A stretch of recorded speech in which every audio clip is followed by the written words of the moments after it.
Hello and welcome back to the Fit You podcast. My name is Dakota Phillips. I'm the owner of Fit You Coaching, and my goal is to help you reach your fitness and health goals in fun and sustainable ways. I'm here with my co-host, as always, Savannah Phillips, and Penny Phillips might be making a little guest pop in. If you're on the YouTube, you might see her. Hopefully she's not too noisy. But today we're going to be talking about trying something new in fitness. So if you're a fan of Parks and Rec and Johnny Karate and the super spectacular musical explosion show, this is the fourth pillar to Johnny Karate, trying something new. So we're going to talk about widening your fitness horizons. We're going to talk about how to start something new and what roadblocks you might encounter and how to hopefully overcome those roadblocks. So in your main fitness journey, or like kind of what people think of as your typical fitness, air quotes, is probably going to be something like going to a Globo gym and doing the machines, or just running on a treadmill, going outside, running a mile, things like that can be pretty fun and are helpful for fitness, but those can also get boring and you can get tired of those after only doing those activities. So we want to give you some ideas of how to broaden your horizons and do something new that maybe is more exciting, maybe fits your goals a little bit better, because although those are good means to exercise, they may not be the best for you.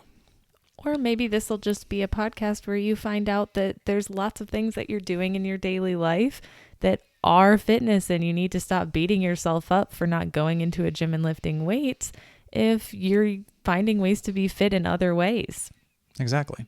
And yeah, like I said, they're good ways to do it, but maybe your goals are different. And if you're just going and running miles for your workout, maybe you need to be doing other things. And like with everything fitness related, like my biggest thing to be able to see you at your goals is going to be you enjoying that journey, kind of like we talked about on the last podcast, and probably like we're going to talk about on multiple podcasts. Having fun with your fitness is super important to keeping you on that journey, because if you hate what you're doing, you dread going to the gym or going to do whatever activity you're doing, chances are you're not going to want to keep doing that, because why would you want to do something that you dread? But if you're going and doing something that you love, you're having fun, you're leaving that activity smiling, you had a good time, then you're probably going to want to go back and do that thing again. And the more you go back, the closer that gets you to your bigger goals. So some of those examples that are outside of the typical air quote fitness regimen would be like going for a hike. Taking your dog for a walk could count as exercise. Maybe you want to go play pickleball with your friends. Maybe you want to go kayak around the lake. Maybe you want to go do some obstacle course racing, do some Ninja Warrior. I like that. That's fun for me. Maybe you want to play some intramural sports at your school. Different things like that. You want to go for a swim. Those aren't typically what you would think about as forms of fitness, but those are still active. And they just kind of broaden your options. So rather than just going and doing the typical thing, maybe you want to go try one of those things and you find that that brings you some joy. That can be very scary, though, to go try something new, especially for me in front of other people. I mean, that's why it was so hard to even get started in the gym when you don't know what you're doing or you're new to something. So let's talk a little bit about that, about what we should be prepared for in trying something new. Yeah. So if you're trying something new, you should definitely be prepared to not be the best. You should prepare to maybe suck on your first day, especially depending on what you're doing. If you're doing something that's going to take some skill, like maybe you want to learn some sort of martial arts. If you go into the martial arts class and everybody else has been there for several years, they know all the forms, they know the moves, they could take you down, no problem. That can definitely be intimidating, but you have to go in understanding that they also had a day one where they didn't know what they were doing and they got to where they're at because they've practiced and they've trained and they've kept coming back for several classes, maybe several years. So that's important to remember for yourself, that you could get to the point of those other folks in class and learn, but you're not going to walk in on day one and know that. And you shouldn't necessarily think that, oh, I need to get to this certain point to even go to that class, because that's what the coach is there for. The coach is there to bring you in. They can go back a couple episodes.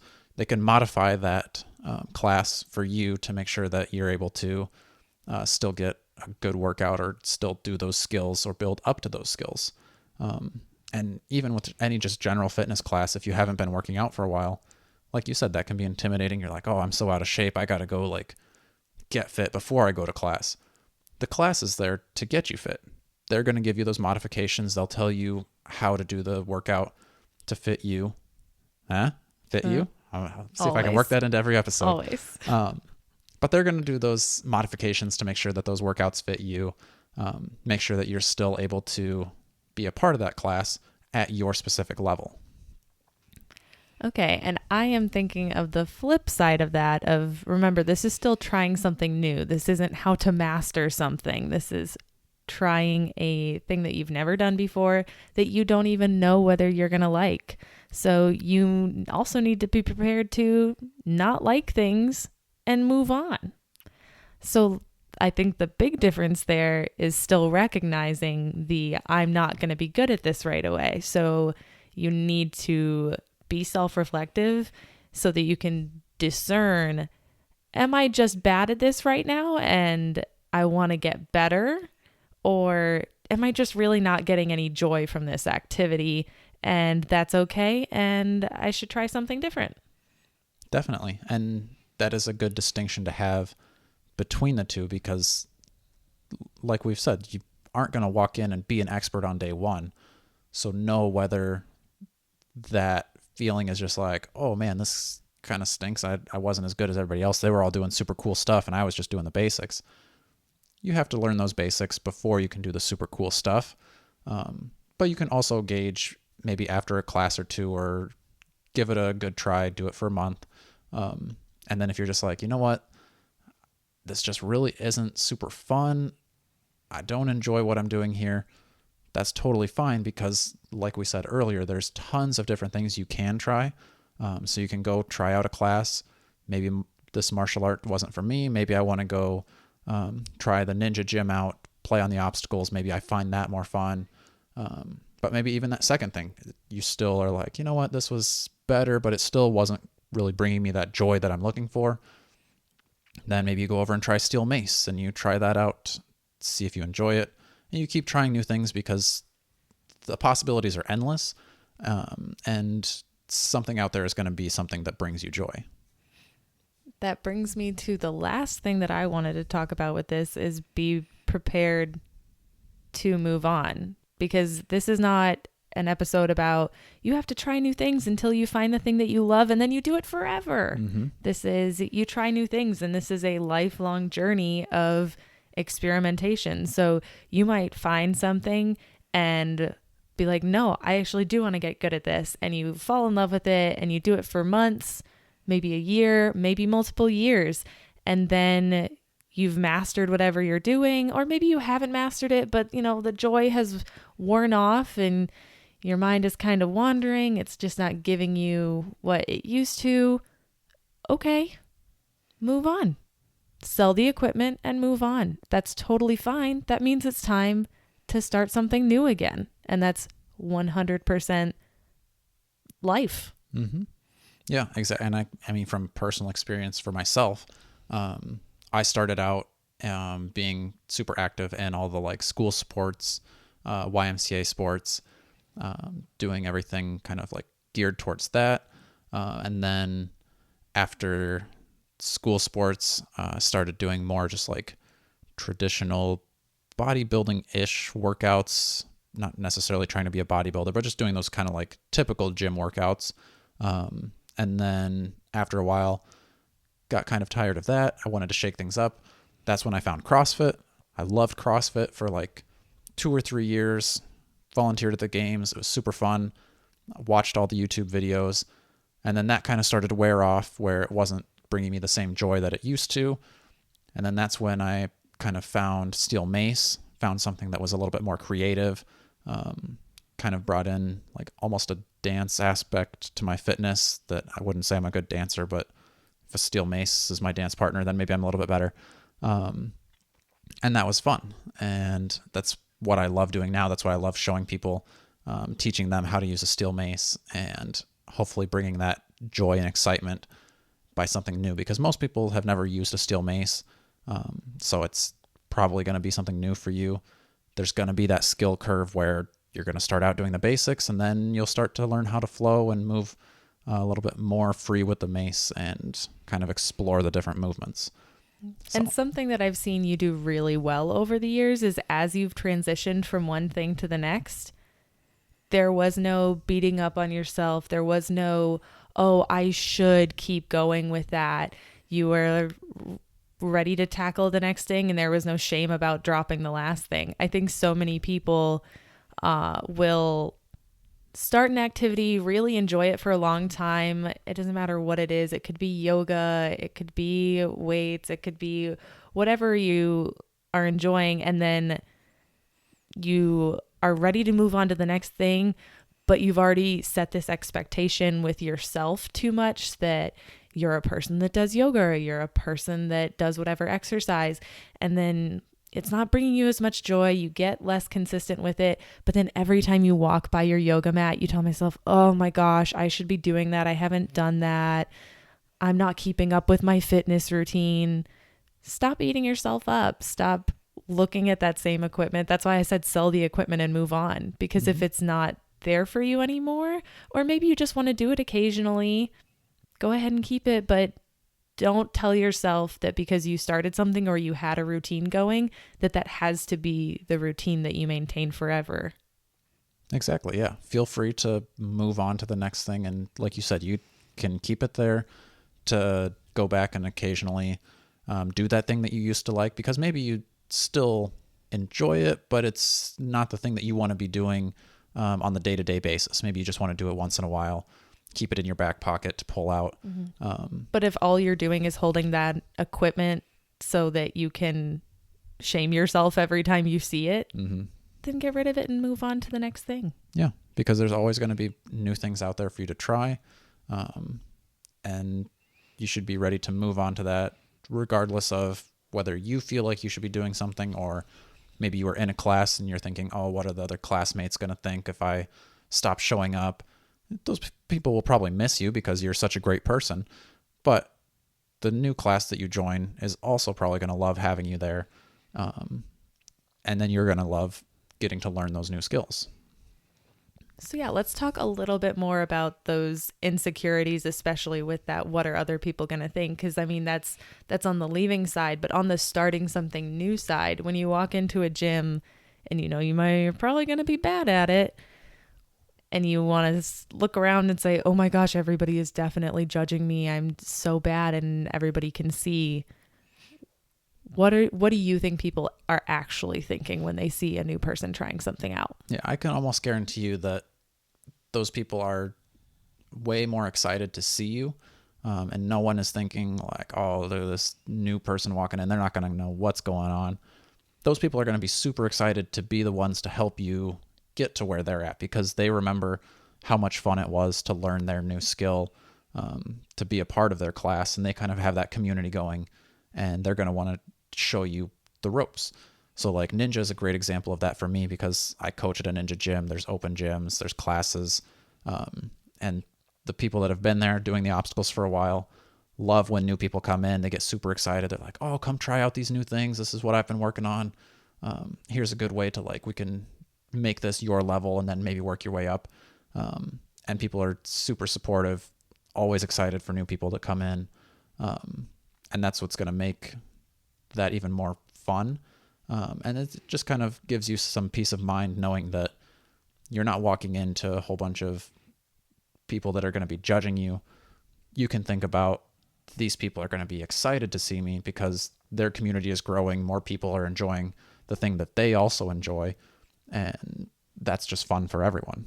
I even got to witness that going to your ninja competitions over the years. Like, it's not even just a thing for your gym. Like, there's a lot of gyms out there, and I mean, maybe it's a testament to the ninja community, but I would watch you show up to competitions, especially early on when, I mean, you're nervous. It's a obstacle course racing competition. There's one person out there in front of everybody at a time. And whether it was one of your competitions early on or as we got further in and we saw new people showing up and competing that we hadn't before, the community was just so excited. The guys, like, there would be kind of the vets of the ninja community would be helping the new people learn obstacles that they might not have used before, like the kind of warm up before everybody has to run. You would see people talking and like helping that new person, like, oh, here's the tip for this obstacle, and just like really bringing people into the fold. Because like you said, like everybody knows what it was like when you were nervous and just starting out, and it's exciting to grow your community when you enjoy what you're doing. Exactly. And like with Ninja, I've been a part of that for 10 years now almost. So I feel like I'm kind of one of the veterans of the community. But something like Kung Fu that I've just now started kind of dabbling in. So I'm very new at that. I don't necessarily know very much of what I'm doing, but I'll jump into the occasional Kung Fu class, and those students in there that have been doing that for several years and know all of those forms can still work with me, and they'll back down to my level so that I'm able to still learn, and they kind of teach me the ropes and say, oh, this is where you do this and that. But then you watch them kind of spar with each other, and they're obviously at a much higher level when they're with that person. So everybody can always, like we said, modify their workouts, modify their classes to make you feel included and part of the group too. Mm.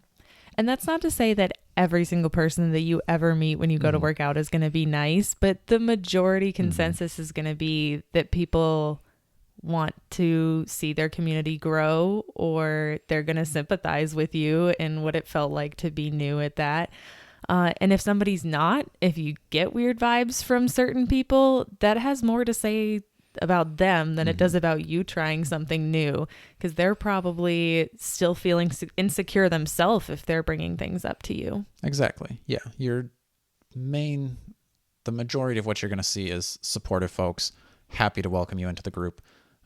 But yeah, there is always going to be that occasional jerk out there that there's just no happy days for them. And like you said, Hopefully they find their happy days eventually. Exactly. There's no fault on you for trying something new. If they're not happy about it, that's on them, and they need to work on themselves, because you're working on yourself. So keep doing what you're doing.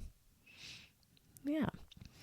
So what about when you finally find that thing that you want to stick with, that you no longer feel like you're trying something new, you feel like you have found something new?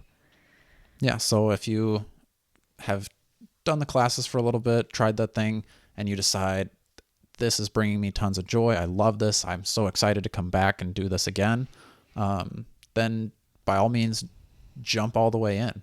I mean, if you're on Facebook, there's groups for everything. You can find, like Savannah and I have recently started doing freediving. We got certified in that. We joined some groups around the area that do freediving. We joined some groups in Florida because we want to go down there and do some freediving. And there you get to see other people that have been a part of that community for a while. They can post kind of what they're doing.